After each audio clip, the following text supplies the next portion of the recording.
Iminungkahi na rin sa Kamara na magsagawa ng sariling investigasyon sa serbisyo ng water concessionaire na Prime Water batay sa resolusyon ng isang kongresista.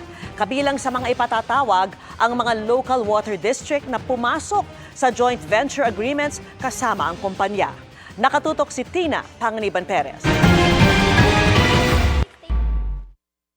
Tulad sa ilang lugar na sineserbisyohan ng water concessionaire na Prime Water Infrastructure Corporation, nararanasan din umano sa Zambales First District ang inirereklamong kakapusan sa tubig gripo. Sumbong yan ng mga taga roon ayon sa kinatawan nilang si Congressman Jefferson Conghun.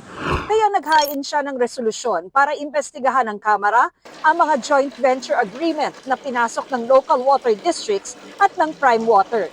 Binanggit sa resolusyon ng ilang beses na pagkaputol ng tubig gripo sa maraming barangay sa kanyang distrito at halos buong araw na emergency water disruption. Siguro nararapat lamang na magkaroon ng investigasyon regarding sa kung ano yung yung mga nangyayari at para mabigyan naman ng hustisya rin yung mga naapektuhang mga mamamayan na kung saan ang nagbibigay ng serbisyo sa tubig ay yung Prime Water. Ayon kay Conghun, 40 kongresista na ang nagpahiwatig na nais nilang maging co-author sa inihain niyang resolusyon.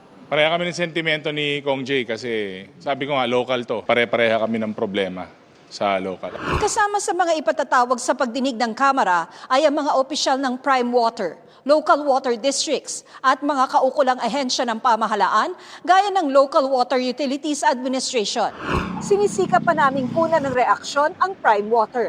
Pero matapos mag-utos noon ng investigasyon ng Malacanang sa Local Water Utilities Administration, sinabi ng Prime Water na nirerespeto nila ang proseso at handa silang makipagtulungan ukol dito.